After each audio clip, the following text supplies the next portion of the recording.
which is the bureaucracy, which has, in a lot of ways, currently more power than any elected representative. And this is not something that people want, and it's not. It does not match the will of the people. So it's just something we've got to fix. And then we've also got to address the deficit. So we've got a $2 trillion deficit, and if we don't do something about this deficit, the country's going bankrupt.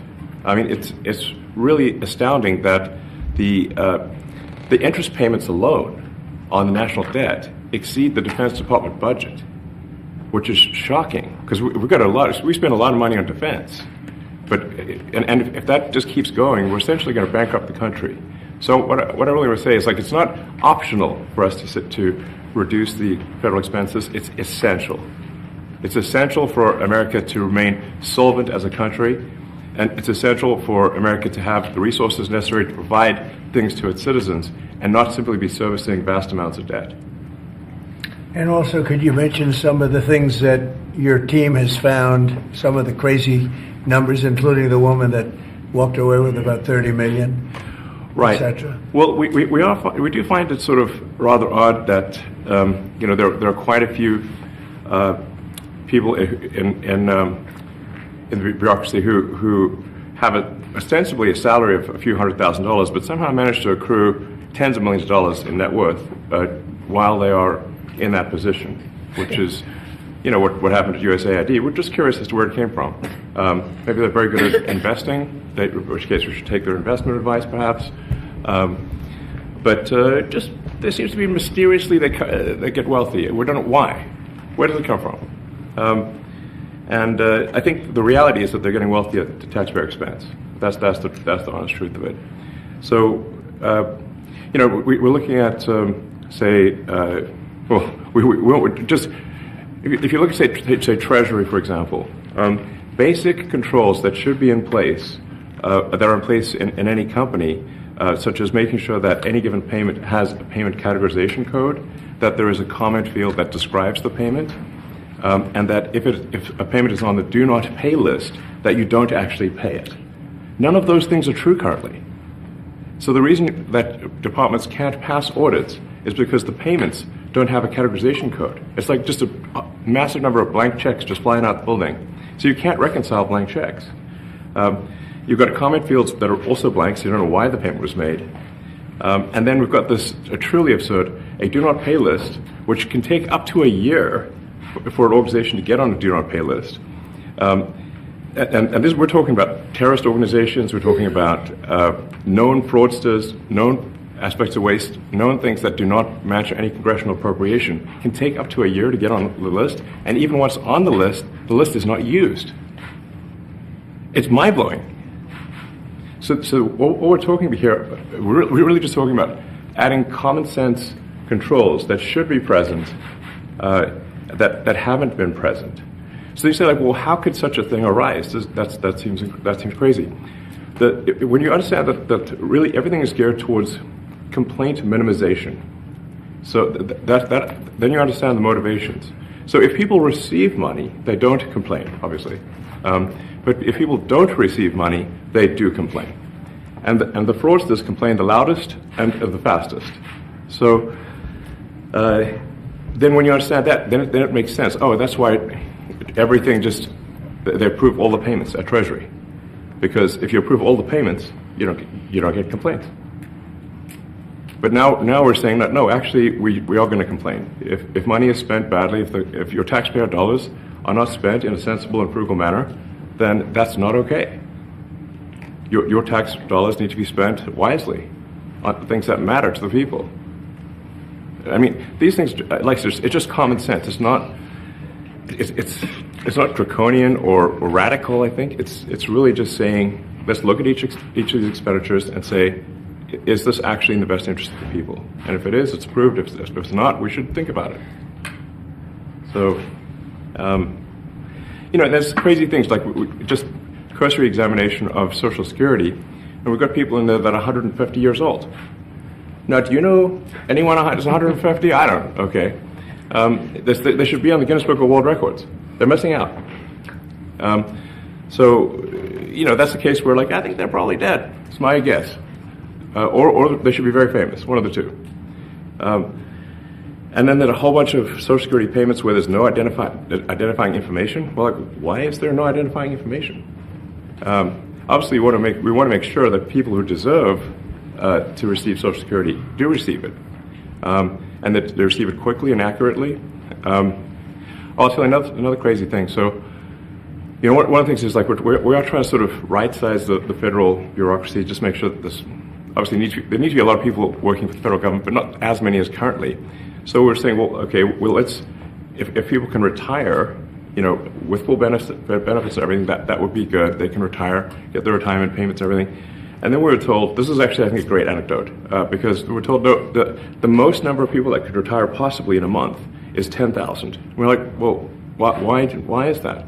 Well, because all the retirement paperwork is manual on paper. It's manually calculated, then written down on a piece of paper. Then it goes down a mine. And I'm like, what do you mean a mine? Like, yeah, there's a limestone mine where we store all the retirement paperwork. And you look at a picture of this mine. We'll post some pictures afterwards. And this mine looks like something out of the 50s because it was started in 1955. So it looks like it's like a time warp. And then the speed, then the limiting factor is the speed at which the mine shaft elevator can move determines how many people can retire from the federal government.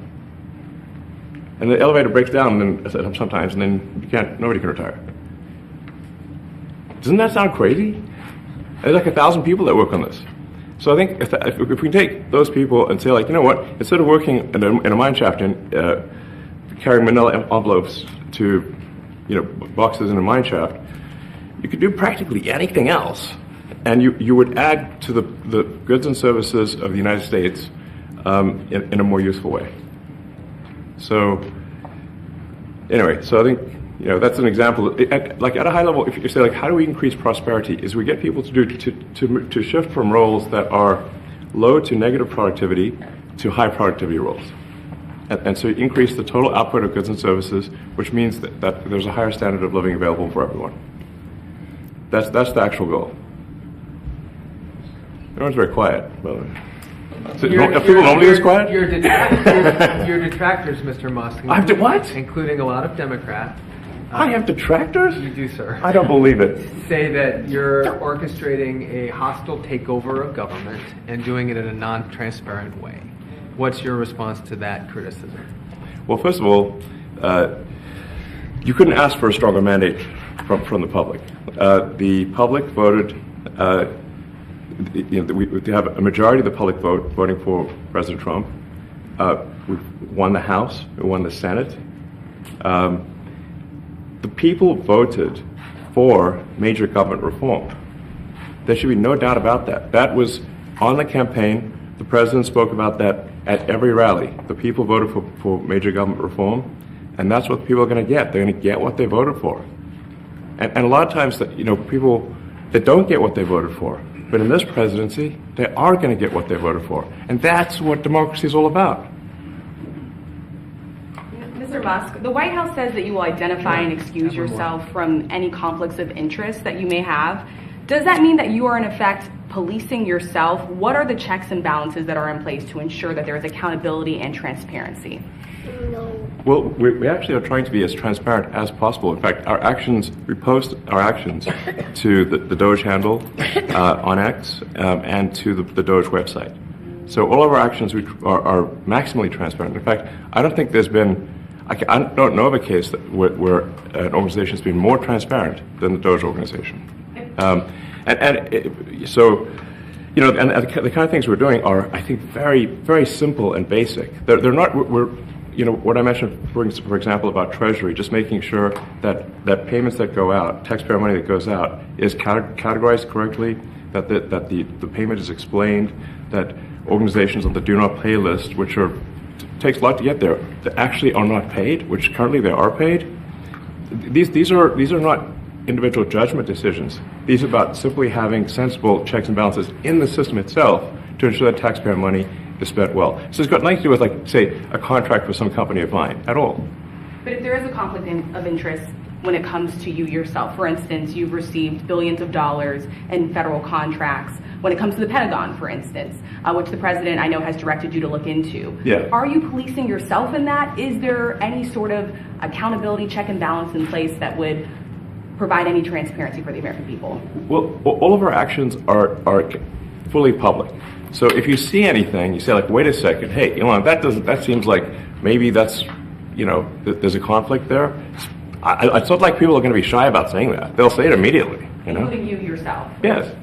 But transparency is what builds trust, not simply somebody asserting trust. So not somebody saying they're trustworthy, but transparency, so you can see everything that's going on. And then you can see, am I doing something that benefits one of my companies or not? It's totally obvious. And if we thought that, we would not let him do that segment or look in that area if we thought there was a lack of transparency or a conflict of interest. And we watch that also. He's a big businessman. He's a successful guy. That's why we want him doing this. We don't want an unsuccessful guy doing this. Now, one thing also that Elon hasn't really mentioned are the groups of people that are getting some of these payments. They're ridiculous. And we're talking about billions of dollars that we've already found. We found fraud and abuse. I would say those two words as opposed to the third word that I usually use, but in this case, fraud and abuse.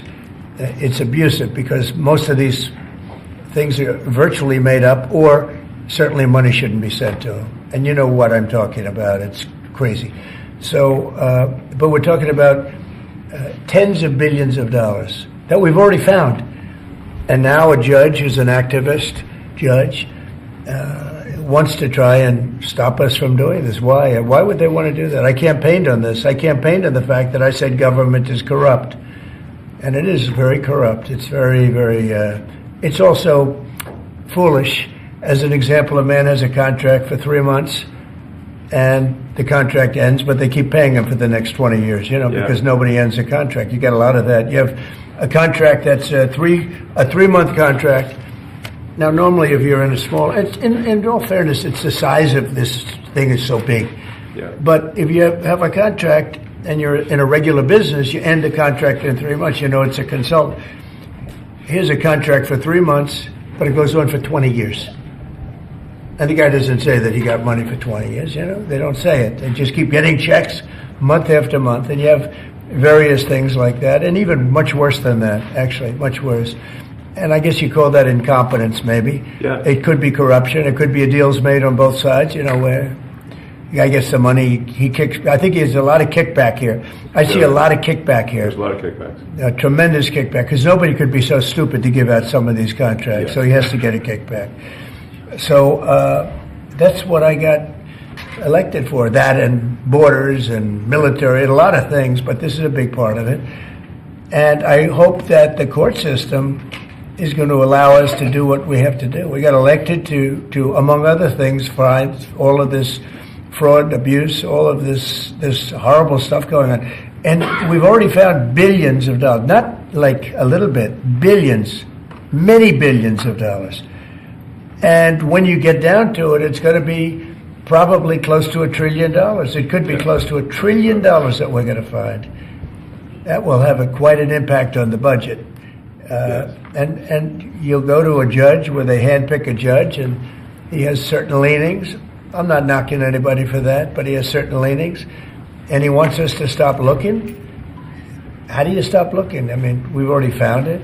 We have a case in New York where a hotel has paid $59 million, $59 million because it's housing migrants, illegal migrants, all illegal, I believe. And they were being paid twice the normal room rate at 100% occupancy. Unbelievable. So it's a racket. Mr. Musk, can I ask a question? Well, if I may sort of just going for the President's comments, at a high level, you say, well, what are the two ingredients that are really necessary in order to cut the budget deficit in half from $2 trillion to $1 trillion? And it's really two things: competence and caring. And if you add competence and caring, you'll cut the budget deficit in half. And I fully expect to be scrutinized and get a daily proctology exam, basically. Might as well just camp out there. So it's not like I think I can get away with something. I'll be scrutinized nonstop. But with the support of the president, we can cut the budget deficit in half from $2 trillion to $1 trillion, and then with deregulation, because there's a lot of sort of regulations that don't ultimately serve the public good. We need to free the builders of America to build, and if we do that, that means I think we can get the economic growth to be maybe 3-4%, maybe 5%, and that means if you can get $1 trillion of economic growth and you cut the budget deficit by $1 trillion. Between now and next year, there is no inflation. There's no inflation in 26. And if the government is not borrowing as much, it means that interest costs decline. So everyone's the mortgage, their car payment, their credit card bills, anything, their student debt, the monthly payments drop. That's a fantastic scenario for the average American. I mean, imagine they're going down the grocery aisle and the prices from one year to the next are the same, and their mortgage, all their debt payments dropped. How great is that for the average American? We had That's no what we're idea. We had no idea we were going to find this much, and it's open. It's not like complicated. It's not simple that complicated. stuff. It's a like lot of work. Yeah. We can't believe it. A lot of work. A lot of smart people involved. Very, very smart people. But you're talking about anywhere maybe $500 billion. It's crazy the kind of numbers you're talking really crazy. about. You know, normally when you're looking at something, you'll find you're looking for 1 out of 100. Here, you're almost reversing it. You look for one that's good. Yeah. And you can look at the title and you say, why are we doing this? Why are we doing that? And the public gets it. You know, the public gets it. You've seen the polls. The public is saying, why are we paying all this money? This for years, this has gone on. Mr. Musk, President you Trump, said Senator- Yeah, go ahead. Wait, go ahead. Senator Rand Paul today said that Doge cuts will ultimately need a vote in Congress. Do you agree with that? Is that the I plan? really don't know. I know this. We're finding tremendous fraud and tremendous abuse. If I need a vote of Congress to find fraud and abuse, it's fine with me. I think we'll get the vote, although there'll be some people that wouldn't vote. And how could a judge want to hold us back from finding all of this fraud and finding all of this incompetence? Why would that happen? Why would even Congress want to do that? Now, Congress, if we do need a vote, I think we'd get a very easy vote because we have a track record now. We've already found billions of dollars of abuse, incompetence, and corruption. A lot of corruption. If a judge does block one of your policies, part of your agenda, will you abide by that ruling? Will you comply Well, I with that always order? abide by the courts, and then I'll have to appeal it. But then what he's done is he slowed down the momentum. And it gives crooked people more time to cover up the books. You know, if a person's crooked and they get caught, other people see that, and all of a sudden it becomes harder later on. So, yeah, the answer is I always abide by the courts, always abide by them, and will appeal. But appeals take a long time, and I would hope that a judge, if you go into a judge and you show him, here's a corrupt situation, we have a check to be sent, but we found it to be corrupt. Do you want us to send this corrupt check to a person, or do you want us not to give it and give it back to the taxpayer? I would hope a judge would say, don't send it, give it back to the taxpayer. Yeah, if I can add to that, what we're finding is that a bunch of the fraud is not even going to Americans.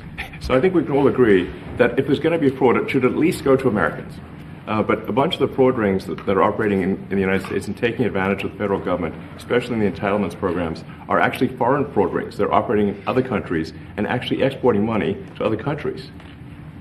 We should stop that.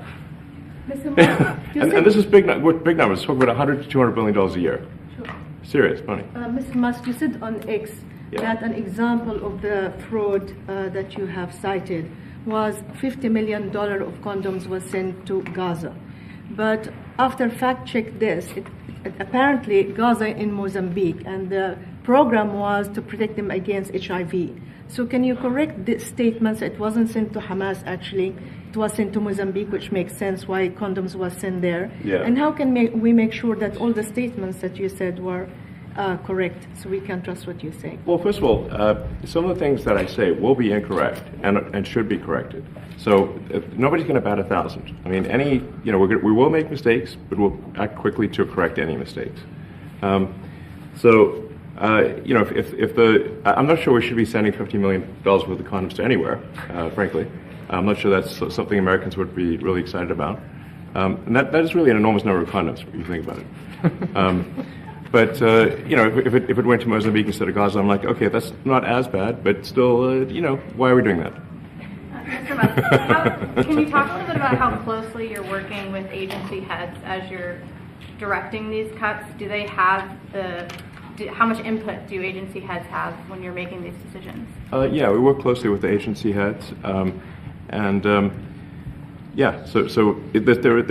are sort of checks in place. So it's not just us just going in and doing things willy-nilly. It's in partnership with the agency heads, and I check frequently with the president to make sure that this is what the president wants to have happen.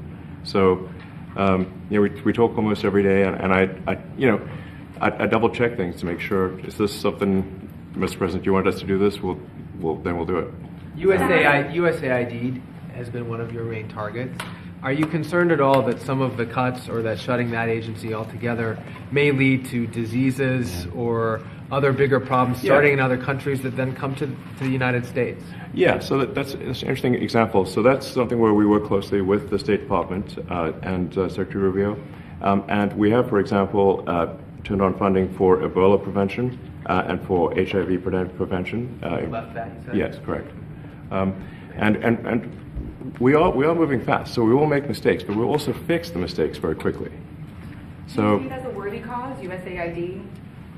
I think that there are some worthy things, but overall, if you say what was the bang for the buck, I would say it was not very good. And there was far too much of what USAID was doing was influencing elections in ways that I think were dubious and do not stand the light of day.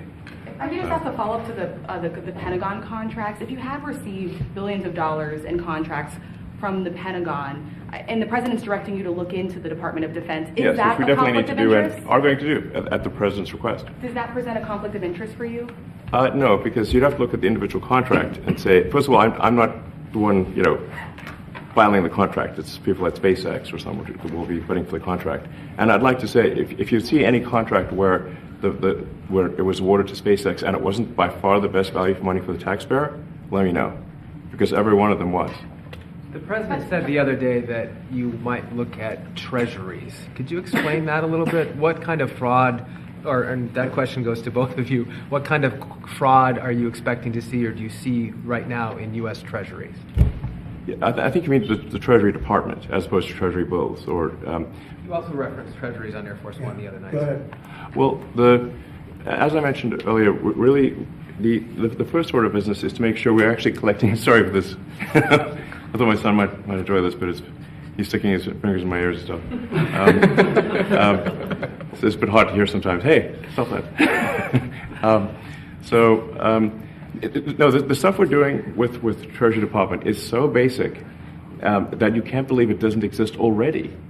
So for example, like I mentioned, just making sure that when a payment goes out, it has to have a payment categorization code. It's like, what type of payment is this?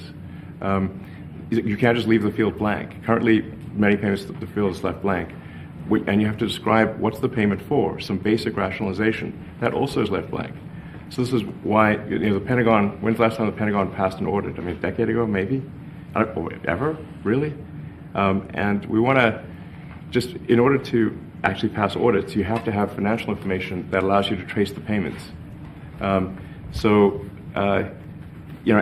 once in a while, the Treasury has to pause payments if it thinks the payment is going to a fraudulent organization. If a company or an organization is on a do not pay list, we should not pay it. I'm sure you would agree. Like, if it's quite hard to get on that payment, the do not pay list, it means that this is someone that is just, it's like dead people, terrorists, known fraudsters, that kind of thing. We should not pay them. But currently we do, which is crazy. We should stop that. Many transactions. And by the way, hundreds, thousands of transactions like that. We have a big team.